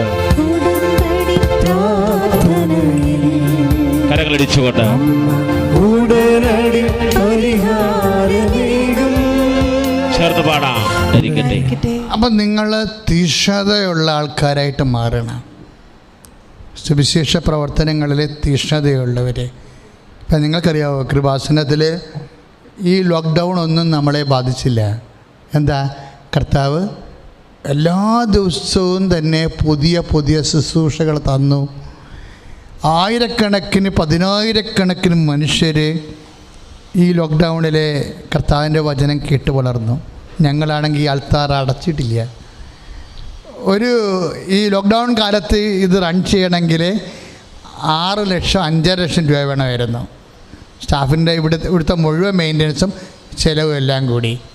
ഒരു ശസ്ത്രക്കാഴ്ച പോലും ഇല്ലാതെ ഈ ഒരു കൊല്ലം മുഴുവൻ കർത്താവ് വഴി നടത്തിയില്ലേ? ആടെ മുമ്പിലും കൈ നീട്ടാതെ, സാമ്പത്തികമായ വിഷയം സംസാരിക്കാതെ കർത്താവ്. അതെന്താ? തീഷ്ണതയാണത്. എന്താണ് കാര്യം? എല്ലാ കൊറോണയ്ക്കും മുകളിലാണ് നമ്മൾ വിശ്വസിക്കുന്ന കർത്താവ്. പണത്തിന് വേണ്ടിയോ അല്ല, അത് കഷ്ടപ്പെടേണ്ടി വന്നാൽ തന്നെയും കഷ്ടപ്പെട്ടായാലും ശരി, ഈ അനുഗ്രഹത്തിൻ്റെ വാതിൽ ജനങ്ങളുടെ മുമ്പിൽ തുറന്നിട്ടിരിക്കും. അമ്മ എന്തുമാത്രം ശുശ്രൂഷ തന്നു, ഗൂഗിൾ മീറ്റ് തന്നു, വീട്ടിലൊരു സക്രാര് തന്നു, എത്ര അതിനിങ്ങനെ ജനങ്ങൾ. ഇനി ഏറ്റവും രസം എന്ന് വെച്ച് കഴിഞ്ഞാൽ, ഇതിനിടയ്ക്ക് ഒക്ടോബർ മാസം അഖണ്ഡ ജപമാല റാലി പ്രഖ്യാപിച്ച്. ദൈവമേ, ഞാൻ നോക്കിയപ്പോൾ സബ്സ്ക്രിപ്ഷൻ ഇങ്ങനെ മല പോലെ ഉയർന്നു തന്നെ. ഒരു ദിവസം 1200 പേരാണ് സബ്സ്ക്രിപ്ഷൻ എടുത്തത് അഖണ്ഡ ജപമാല റാലിക്ക്. എന്താ ഞങ്ങൾ ചെയ്തത്? അമ്മ പ്രത്യക്ഷപ്പെട്ട ഇടത്ത് വന്ന് 24 മണിക്കൂറും ജപമാല ചൊല്ലിക്കൊണ്ടിരുന്നു. വേറെ ഒന്നും ചെയ്തില്ല. ലോകത്തിന് മുഴുവൻ സമർപ്പിച്ചുകൊണ്ട്. അതെന്താണ്? അത് തീഷ്ണതയാണ്. ഒരു കൊറോണയ്ക്കും ജീവിതത്തിൻ്റെ ഒരു രോഗത്തിനും, ലോകം മുഴുവൻ ലോക്ക്ഡൗൺ ആയാലും ദൈവത്തിൻ്റെ വാതിൽ ലോക്ക്ഡൗൺ ആകരുത്. എന്താ കാരണം? അതുപോലെ പ്രേക്ഷിത തീഷ്ണത നിങ്ങൾക്കുണ്ടാകണം. പറഞ്ഞാൽ മനസ്സിലായില്ലേ? അല്ലാതെ ഒരു പ്രശ്നം വന്നു, ഇപ്പം ചില കാര്യങ്ങൾക്ക് ഇത്തിരി താമസിക്കും. ഇനി പച്ച മലയാളത്തിൽ പറയാം, ചില കാര്യങ്ങൾ നിങ്ങൾക്ക് നടക്കത്തില്ല. കാര്യം എന്താണ്? അത് ഉടമ്പടിയുടെ ഭാഗമാണ്. ചില കാര്യങ്ങൾ നടക്കത്തില്ല. കാര്യം ഇവിടെ ഈ അൾത്താറയിൽ ഈ മാർച്ച് മാസം ആദ്യകാലങ്ങളിൽ 54 വയസ്സുള്ള ചേട്ടൻ്റെ കല്യാണം നടന്നിട്ടുണ്ട്. അത് നമുക്ക് ചിന്തിക്കാൻ പോലും പറ്റണില്ല. 50-47 വയസ്സുള്ള ഒരു ചേട്ടത്തിനെ കല്യാണം കഴിച്ച് സാക്ഷ്യം പറഞ്ഞു. ഈ ആൾത്താറിൽ 25 വർഷമായിട്ട് മക്കളില്ലാത്ത ആൾക്കാർ ഈ മാസം സാക്ഷ്യം പറഞ്ഞിട്ടുണ്ട്.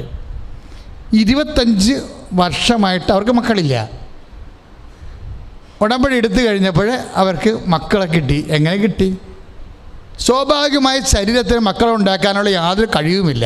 പക്ഷേ അമ്മ അവരെ അനുഗ്രഹിച്ചു. അപ്പോൾ എന്ത് സംഭവിക്കുന്ന ഒരാൾത്താറയാണ്.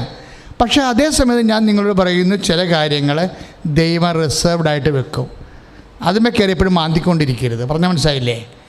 ചില കാര്യങ്ങൾ റിസർവ്ഡായിട്ട് വെക്കും. നേരത്തെ പറഞ്ഞ പോലെ കർത്താവിനും ചില കാര്യങ്ങൾ നടന്ന് കിട്ടിയില്ല. അപ്പോൾ ഈശോ എന്നാ പറഞ്ഞത്?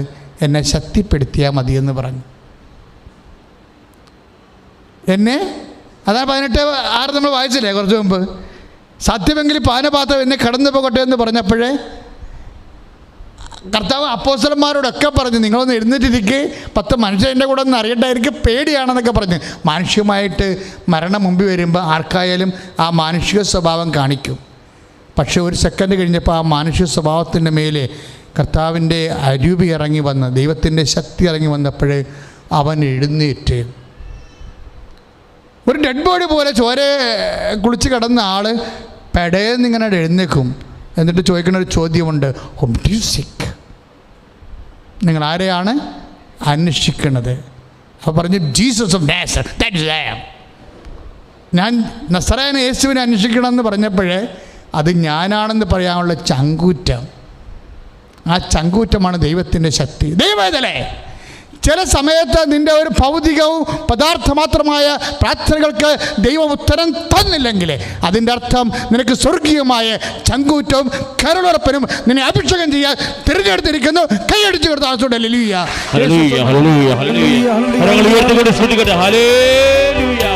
കർത്താവേ സ്തുതിച്ച് പ്രാർത്ഥിക്കുന്ന കർത്താവേ, ആരാധിക്കുന്നേ. ഹല്ലേലൂയ ഹല്ലേലൂയ. കരങ്ങൾ ഉയർത്തിക്കൊണ്ട് സ്തുതിക്കട്ടെ, ശക്തമായി സ്തുതിക്കട്ടെ. അഭിഷേകം ചെറിയുന്ന നിമിഷങ്ങളാണ്, കൃപകൾ വർഷിക്കപ്പെടുന്ന നിമിഷങ്ങളാണ്. യേശുവേ യേശുവേ യേശുവേ യേശുവേ യേശുവേ ആരാധന, യേശുവേ.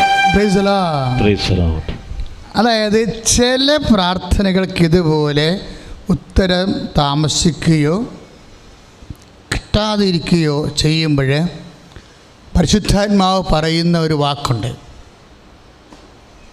ചില പ്രാർത്ഥനയ്ക്ക്. കാര്യം അറിയാമല്ലോ, ഇപ്പോൾ ഈശോ എന്നാ ചെയ്തത്? നമുക്ക് ലഭിക്കാത്ത പ്രാർത്ഥന എന്താ ചെയ്തത്? ഈശോ സമർപ്പിച്ചു കഴിഞ്ഞു. എൻ്റെ ഇഷ്ടമല്ല അങ്ങയുടെ ഇഷ്ടം. അപ്പോഴെന്താ പറ്റിയത്? ശക്തിയുടെ ഒരു മാർഗം എന്താണ്? സമർപ്പണമാണ്. ദൈവശക്തിയുടെ ഒരു മാർഗം എന്താണ്? സന്മനസ്സോടെയുള്ള സമർപ്പണമാണ്. അങ്ങനെ സമർപ്പിച്ച് കഴിയുമ്പോൾ സ്വാഭാവികമായിട്ട് നമുക്കറിയാമല്ലോ, സർവൈവ് ചെയ്യാൻ വേണ്ടി വളരെ പ്രയാസങ്ങളിരിക്കുന്നവർ സർവൈവ് ചെയ്യാൻ വേണ്ടി പരിശുദ്ധാത്മാവ് പറയുന്ന വേറൊരു വാക്കുണ്ട്. എന്താണ്? നിങ്ങളുടെ ആത്മധൈര്യം നിങ്ങൾ നഷ്ടപ്പെടുത്തരുത്. നമ്മളെ ഹെബ്രായ ലേഖനം 10:35, ഹെബ്രായർ 10:35 എന്താ പറയണത്? ഏറ്റു പറഞ്ഞ നിങ്ങളുടെ ആത്മധൈര്യം നിങ്ങൾ നഷ്ടപ്പെടുത്തരുത് എന്ന് വെച്ചാൽ അതിൻ്റെ അർത്ഥം എന്താണ്? നിങ്ങൾ മനസ്സിടരരുത് എന്നർത്ഥം. ഒരു വിഷയം, ചില ഇപ്പം 6 ഒരു കാര്യം നടന്നില്ല എന്നുണ്ടെങ്കിൽ നിങ്ങൾ മനസ്സ് ഇടരരുത്. എന്താണ് കാര്യം മനസ്സിടരണ്ടെന്ന് പറയാൻ കാര്യം? ഹെബ്രായർ 10:35 എന്താ പറയണത്? അതിൻ്റെ താഴെ പറയുന്നുണ്ട്. അതെന്താണ്?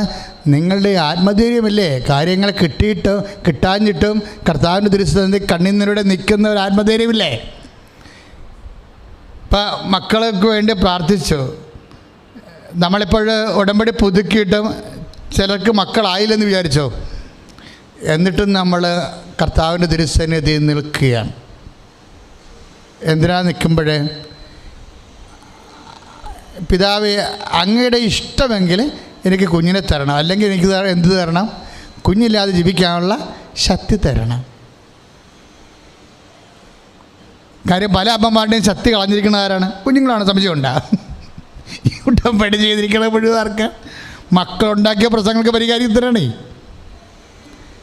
പല അമ്മമാരുടെയും ശക്തി കളഞ്ഞിരിക്കുന്നത് ആരാ? മക്കളാണ്. പക്ഷെ മക്കളെ കിട്ടാത്തിടത്തോളം കാലം അമ്മമാർ ദൈവം ഏതാണ്ട് അവരോട് വലിയ സങ്കടങ്ങൾ ചെയ്തതെന്നും പറഞ്ഞിരിക്കും. ഒരു കാര്യം ഇത്രയേ ഉള്ളൂ നിങ്ങൾ ചെയ്യേണ്ടത്. അതായത് ദൈവത്തിരുസ്ഥനെ പ്രാർത്ഥിക്കുമ്പോൾ ആദ്യം ചെയ്യേണ്ടത് എന്താണ്? ഹെബ്രായർ 10:35 എന്താണ്? ആത്മധൈര്യം കളയരുത്. എന്താ കാര്യം എന്നറിയാവോ? നിങ്ങളുടെ വിഷയത്തെക്കാൾ വലിയ കാര്യമാണ് വിശ്വാസം. പലപ്പോഴും മനുഷ്യന് സംഭവിക്കണം എന്താ അറിയാവോ? അവൻ്റെ നിങ്ങളുടെ വിശ്വാസം പലപ്പോഴും വിഷയത്തെക്കാൾ ചെറുതായി പോകും. അതാണ് വിഷയം നിങ്ങളെ വിഴുങ്ങണത്. നമ്മുടെ വിഷയം നമ്മുടെ വിശ്വാസത്തെക്കാൾ ചെറുതാകുമെങ്കിലേ സ്വാഭാവികമായിട്ട് നിങ്ങൾ വിശ്വാസിയായി തുടരുന്നത് അർത്ഥമില്ല. ഞാൻ പറഞ്ഞതിൻ്റെ അർത്ഥം മനസ്സിലാകുന്നുണ്ടോ? ഒരു വിഷയം നിങ്ങളെ വിഴുങ്ങിയെന്ന് വിചാരിച്ചോ? ഒരു മനുഷ്യനെ വിഴുങ്ങേണ്ടത് എന്താണ്? വിശ്വാസമല്ലല്ലോ. വിഷയമല്ല മനുഷ്യനെ വിഴുങ്ങേണ്ടത്. പിന്നെ എന്താണ്? വിശ്വാസത്തിൻ്റെ പ്രകടനങ്ങൾ, വിശ്വാസത്തിൻ്റെ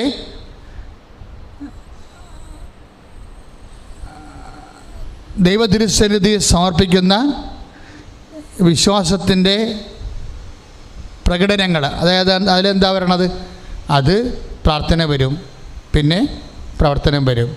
എൻ്റെ ആലയത്തെക്കുറിച്ചുള്ള തീക്ഷ്ണത, അവൻ്റെ ആലയത്തെക്കുറിച്ചുള്ള തീക്ഷ്ണത അവനെ വിഴുങ്ങിക്കളഞ്ഞെന്ന് പറഞ്ഞാൽ എന്താണ്?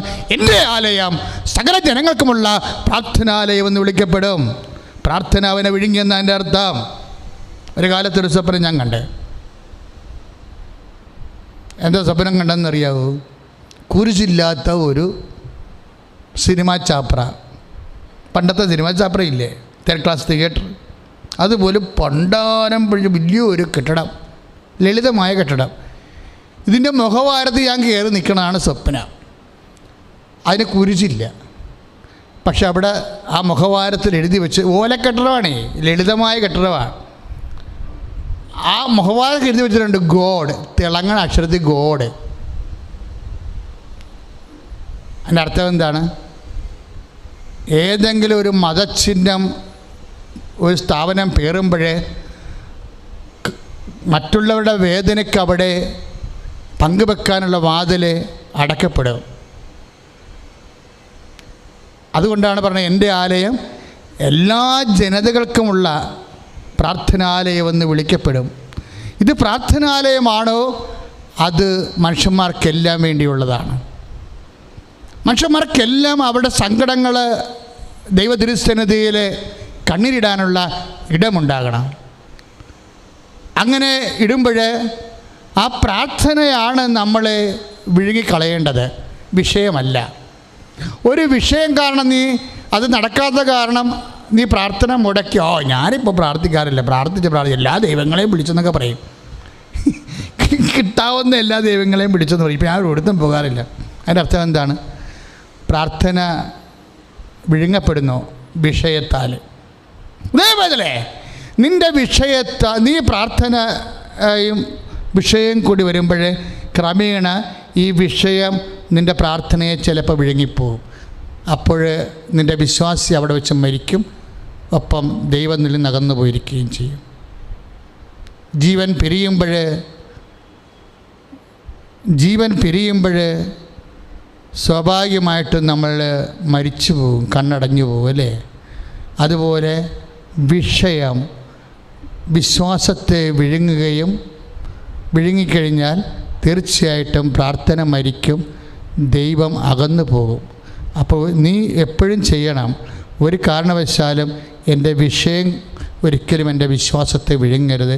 മറിച്ച് എന്ത് ചെയ്യണം? വിശ്വാസം വിഷയത്തെ വിഴുങ്ങണം.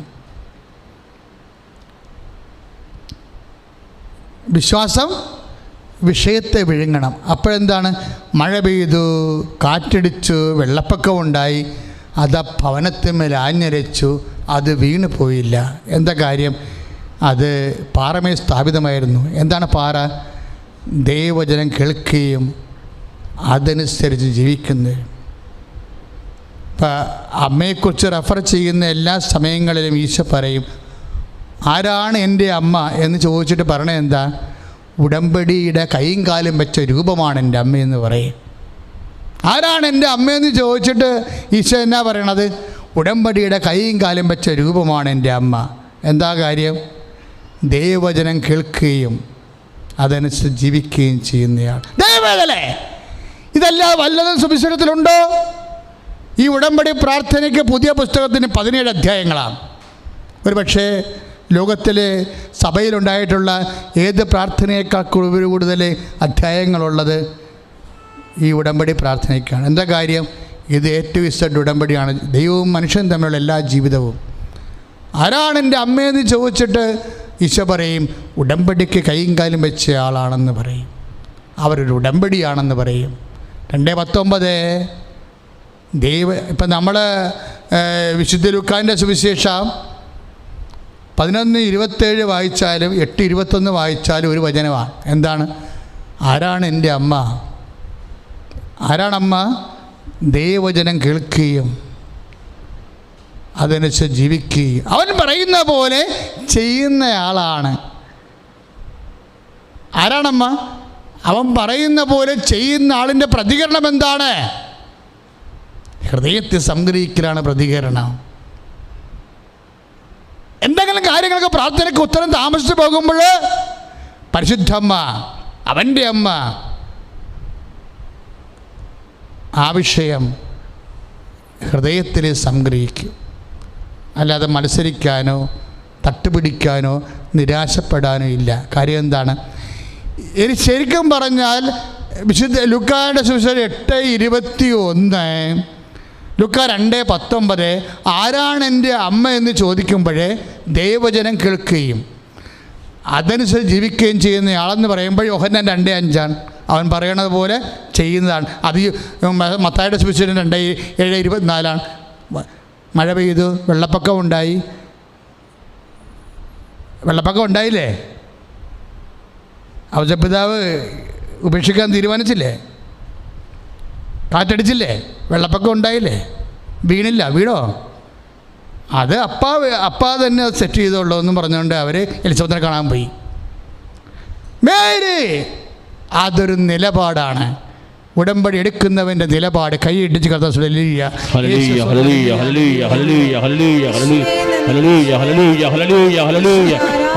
കരങ്ങൾ ഉയർത്തിക്കൊണ്ട് ശ്രുതികട്ടെ. ഹല്ലേലൂയ. കർത്താവേ സ്തുതിച്ച് പ്രാർത്ഥിക്കുന്ന കർത്താവേ, ഉടമ്പടി എടുത്ത എല്ലാ മക്കളെയും സമർപ്പിക്കുന്നു, ഉടമ്പടി പുതുക്കിയിട്ടുള്ളവരെ സമർപ്പിക്കുന്നു. അഭിഷേകം ചൊരിയണമേ എന്ന് പ്രാർത്ഥിക്കുന്നു, കൃപ ചൊരിയണമേ എന്ന് പ്രാർത്ഥിക്കുന്നു. എല്ലാ ശരീരങ്ങൾക്കും ശരീരത്തിൽ നിങ്ങളുടെ കൈകൾ വെച്ച് പ്രാർത്ഥിക്കണം. കർത്താവ് 10,000 സുഖപ്പെടുത്തിയ സ്ഥലമാണിത്. നീ കർത്താവിൻ്റെ തിരുസന്നിധിയിൽ കണ്ണുനീരോടെ അമ്മ നിനക്ക് വേണ്ടി ദിവ്യകാരുണ്യത്തോട് മാധ്യസ്ഥം വഹിക്കുന്ന സമയമാണ്. ആ ബോധം നിനക്കുണ്ടാവണം.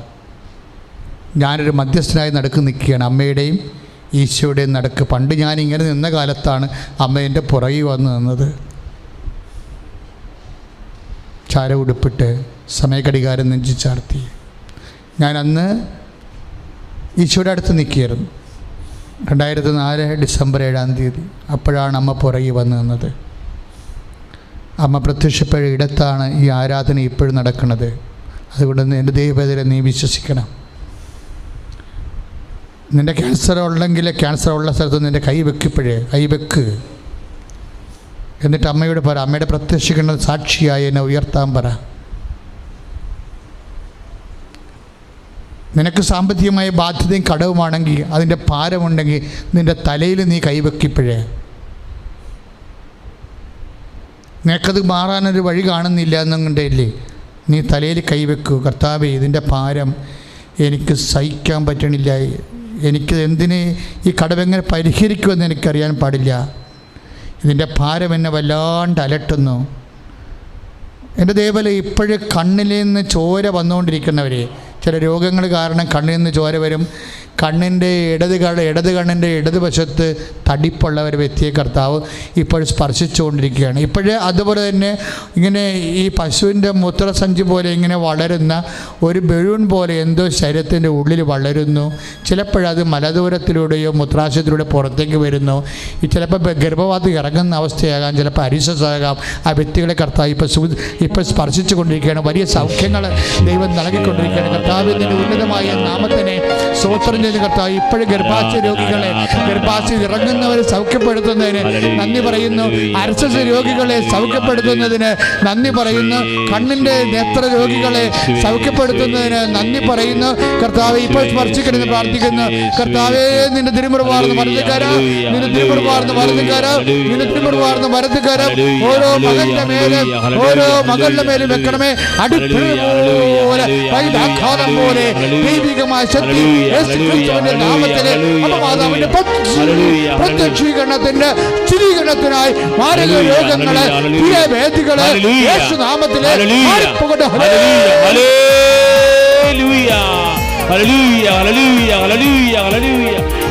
ആരാധന.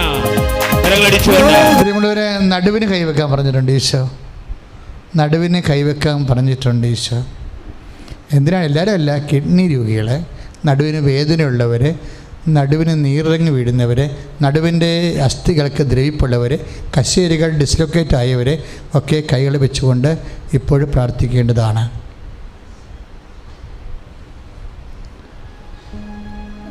നടുരോഗികൾ, ഇനി നിങ്ങൾ ഒരു കാര്യം കൂടി ചെയ്യണം. ഈ ചിലപ്പോൾ നടുരോഗം നിങ്ങൾക്ക് ഉണ്ടാവത്തില്ല, പക്ഷേ നിങ്ങളുടെ വീട്ടിൽ ഭർത്താവിനുണ്ടാകാം, അല്ലെങ്കിൽ ഭാര്യയ്ക്കുണ്ടാകാം, അല്ലെങ്കിൽ മരുമകൾക്കുണ്ടാകാം. ഇനിയിപ്പോൾ അവിടെ സുഖപ്പെട്ടിട്ടൊന്നും കാണണ്ടെന്ന് പറഞ്ഞുകൊണ്ട് ഉള്ളിൽ ദേഷ്യപ്പെട്ടിരിക്കരുത്. നിങ്ങൾ ദൈവപൈതലാണെന്ന് ഓർത്ത് വേണം. ഓരോരുത്തന്മാർ ഒടുങ്ങിക്കിടന്നാൽ പിന്നെ അവരുടെ അത്രയും പത്താസ് കുറച്ച് കണ്ടാൽ മതിയല്ല എന്ന് പറഞ്ഞുകൊണ്ട് ലോകപൈതലിനെ പോലെ സംസാരിക്കരുത്. എളിമയോടെ നിൻ്റെ ശത്രുവിനെ പോലെ നീ ഓർത്ത് പ്രാർത്ഥിക്കണം. ഇപ്പോഴേ നിൻ്റെ ശത്രുവിനാണ് വിശക്കണമെങ്കിൽ അവന് ഭക്ഷണം കൊടുക്കാൻ പറഞ്ഞിരിക്കുന്ന കർത്താവിൻ്റെ വചനം. അവന് ആശ്വാസത്തിന് വേണ്ടി പ്രാർത്ഥിക്കണം. അവൻ നാളെ നിന്നെ ഉപദ്രവിക്കായിരിക്കും, പക്ഷെ നീ അവനെ ഓർത്ത് പേടിക്കേണ്ട കാര്യമില്ല. കാര്യം എന്താണ്? നിന്നെ സൃഷ്ടിച്ച് പരിപാലിക്കുന്ന ദൈവം അവനേക്കാൾ ശക്തനാണ്. അപ്പോൾ നിൻ്റെ ദൈവപൈതൽ നിൻ്റെ കപ്പാസിറ്റി വർദ്ധിക്കണമെന്നുണ്ടെങ്കിൽ, ദൈവത്തിൻ്റെ മുമ്പിൽ നിൻ്റെ കഴിവ് വർദ്ധിക്കുന്നുണ്ടെങ്കിൽ, നിൻ്റെ ശത്രുവിനാ നടുവേനെങ്കിലും അവൻ്റെ സൗഖ്യത്തിന്, അവളുടെ സൗഖ്യത്തിന് വേണ്ടി നിൻ്റെ നടുവിൽ കൈവച്ചുകൊണ്ട് പ്രാർത്ഥിക്കാൻ ഈശോ പറയണു. ശരീരം മുഴുവൻ ഇങ്ങനെ കറുത്ത പാട്, ആദ്യം ചുവന്ന പാട് വരും, പിന്നെ കറുത്ത പാട് വരും, പിന്നെ അവിടെ ചൊറിച്ചിൽ ഇടയ്ക്കിടയ്ക്ക് തുടർന്നുകൊണ്ടിരിക്കുക. ആ വ്യക്തിയെ കർത്താവ് സുഖപ്പെടുത്തിക്കൊണ്ടിരിക്കുന്നു. കർത്താവെ, ഇപ്പോഴേ ഞാൻ പ്രാർത്ഥിച്ചുകൊണ്ടിരിക്കണം. ഈശോ കർത്താവെ, നിൻ്റെ വിശുദ്ധ പൗരോഹിത്യത്തെ മഹത്വപ്പെടുത്തണമെന്ന് പ്രാർത്ഥിക്കുന്നു. കർത്താവെ, സഭയിലുള്ള നിൻ്റെ സാന്നിധ്യം പ്രകടമാക്കണമെന്ന് പ്രാർത്ഥിക്കുന്നു. ഈശോ കർത്താവെ, സഭയിലൂടെ നിൻ്റെ സാന്നിധ്യം പ്രകടമാക്കണമെന്ന് പ്രാർത്ഥിക്കുന്നു. ഈശോ പരിശുദ്ധ അമ്മ ജീവനോടെ പ്രത്യക്ഷപ്പെട്ട ഈ അൾത്താറയിൽ, ആ പ്രത്യക്ഷീകരണത്തിൻ്റെ കാരുണ്യം കാണിച്ച ഈ അൾത്താറയിൽ കർത്താവ് നിന്റെ നാമത്തെ പ്രാർത്ഥിക്കുന്ന ഓരോ മകൻ്റെ മേലും ഓരോ മകളുടെ മേലും കർത്താവ് അടിപ്പിണർ പോലെ, അത്ഭുതാഘാതം പോലെ ദൈവികമായ ശക്തി പ്രസരിക്കട്ടെ. മാരക രോഗങ്ങളെ യേശു നാമത്തിൽ സൗഖ്യം പ്രാപിക്കട്ടെ.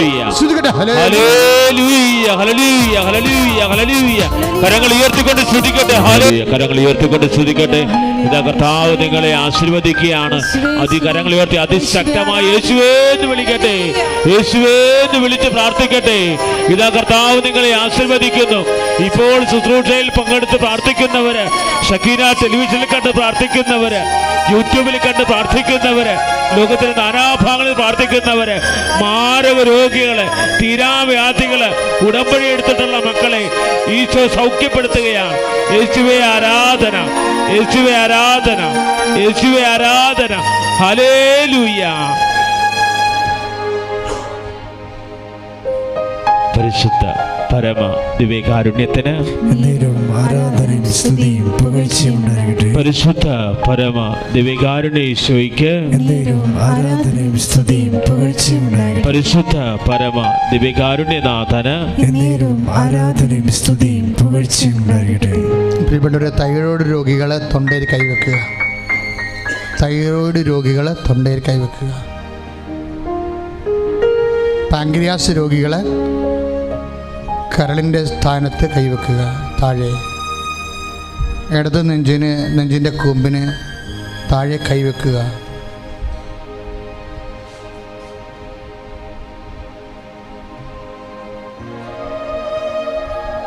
ശ്വാസകോശ രോഗികളെ പതിരയിലെ ശ്വാസകോശത്തിൽ കർത്താവിൻ്റെ നാമത്തിൽ കൈവെക്കുക. ഹൃദയത്തിന് ശ്വാസം മുട്ടുള്ളവരെ, വാൽവ് ചുരുങ്ങുന്നവരെ, വാൽവ് ബ്ലോക്കായിരുന്നവരെ ഇടത് നെഞ്ചിൽ കൈവെക്കുക.